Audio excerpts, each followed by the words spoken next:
Long before foreign powers subjugated the sun-kissed and windswept archipelago, the natives already had their own economic, political, and cultural system, which ranged from primitive communalism in small and nomadic tribes to feudalism in big and confederated communities.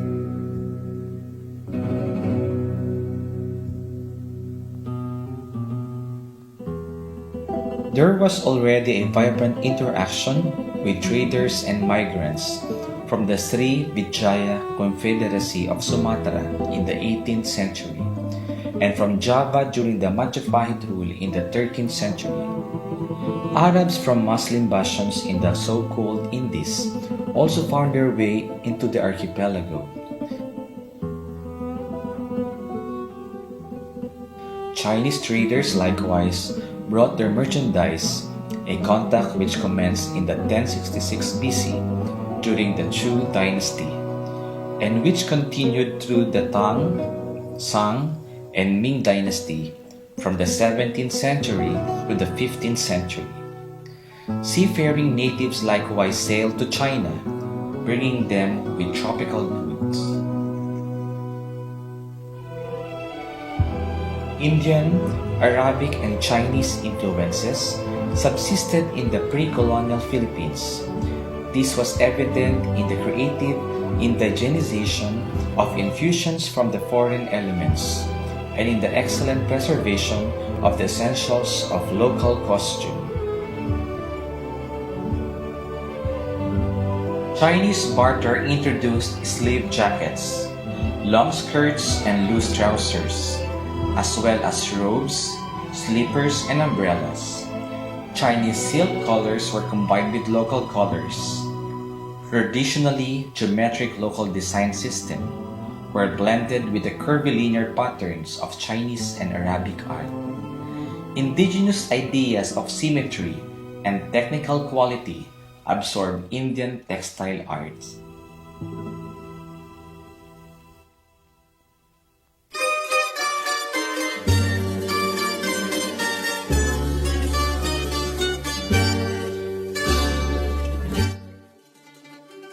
The arrival of foreign colonizers in 1521 signaled the beginning of a bittersweet encounter between the West and the East. An encounter which led to the economic, political, and cultural domination by the sword and the cross. This complicated period in the lives of the natives is said to have created two sets of costume traditions which shape a hybrid dress sense.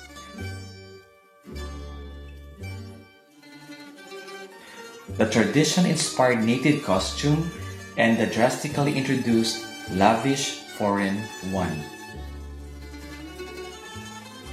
Spanish missionaries who were ignorantly appalled by what they perceived as a scandalous nudity of the unself-conscious natives imposed sanctions such that ridiculous body coverings were added in despite of the prevailing tropical climate in the Philippines. The military gear of the colonial forces and the clerical vestments of the religious missionaries comprised the two predominant dress themes during the period.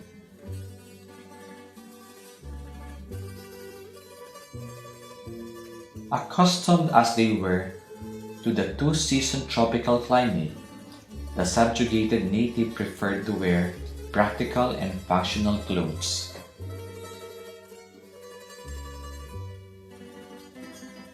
Men wore the camisa, a collarless garment with long, cuffless sleeves, which was usually made of light and translucent materials like cotton, sinamay, or piña cloth. Women garbed themselves in barot saya, a two-piece ensemble typically supplemented by the tapis, skirt of old, and the kerchief called alampay. The baro was a loose, long-sleeved blouse made of sheer fabrics, while the saya was a wide, ankle-length skirt made of cotton or sinamay varieties.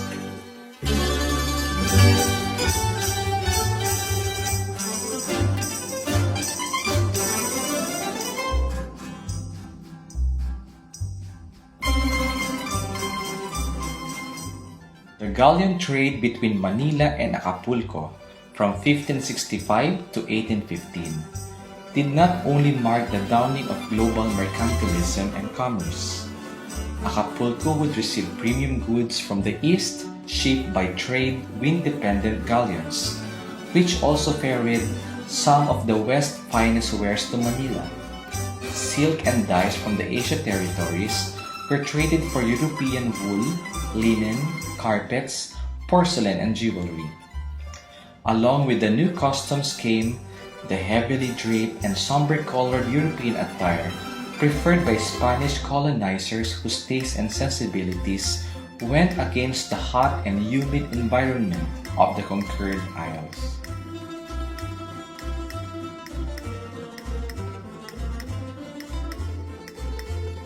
Galleons also carried a certain type of intricately designed shawl, the mantones de Manila, which were made in China and exported to the Iberian Peninsula, where aristocratic people basked in luxury and vanity.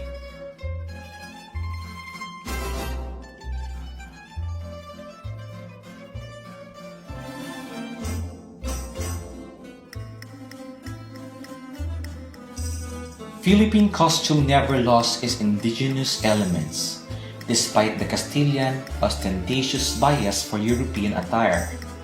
The camisa would later be transformed into the barong Tagalog, a 19th century male attire with collar, caps, shears, and pleats.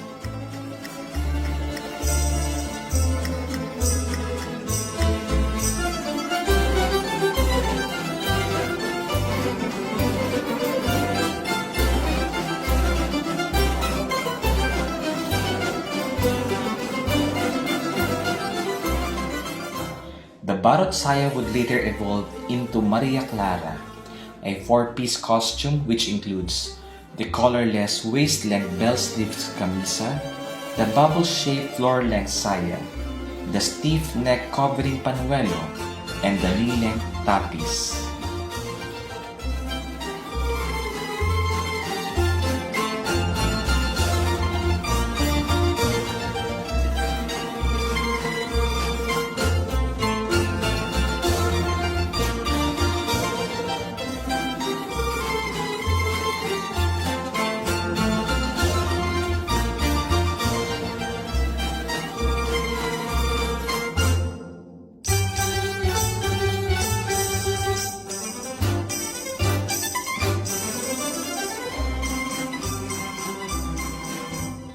It is said that their sense of national pride inspired the heroic men and women of the 1896 Philippine Revolution against Spain to cling to the indigenous costume amidst the highs and lows of the first successful Asian struggle against the foreign domination.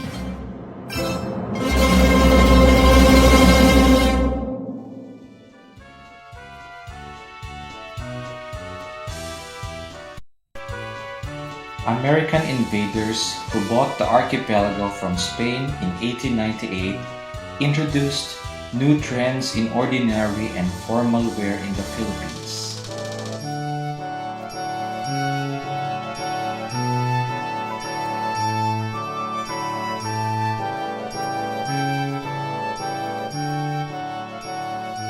Caught in the midst of abrupt change, from conservative feudal dominion to liberal capitalist domination, the women of the period opted to wear short-sleeved blouse and straight plainer skirt.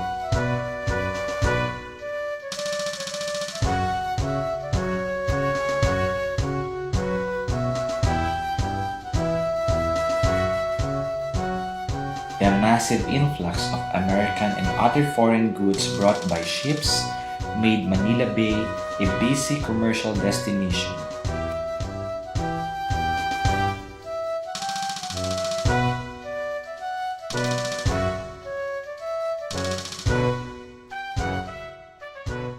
Local men and women became more aware of Western fashion fads. American stars had extensive influence on the fashion taste and choice of urban dwellers. and the new colonizers trusted minions in the rural places, the so-called screen gods, the goddess of Hollywood, serve as the local ultimate fashion icons.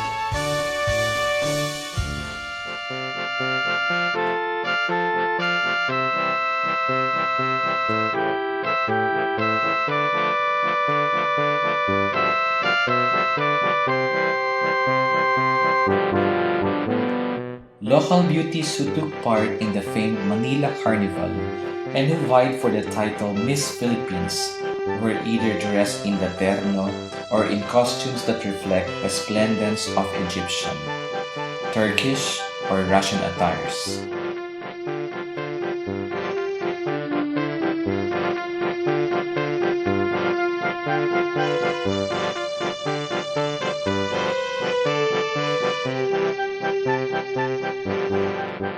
The celebrated terno and the lowly balintawak both became popular during the American colonial period.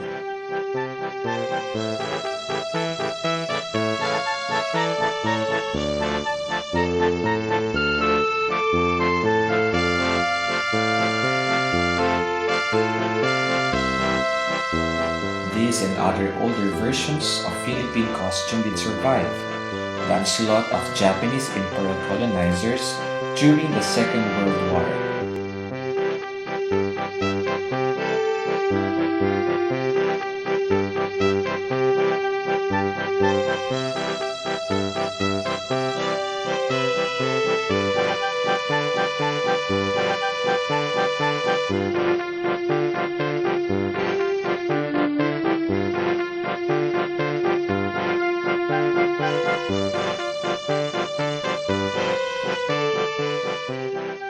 However, the dramatic changes in the economic, political, and cultural landscapes of the Philippines after World War II relegated ancient and traditional costume into background as people adapted to the complexities of modern-day existence.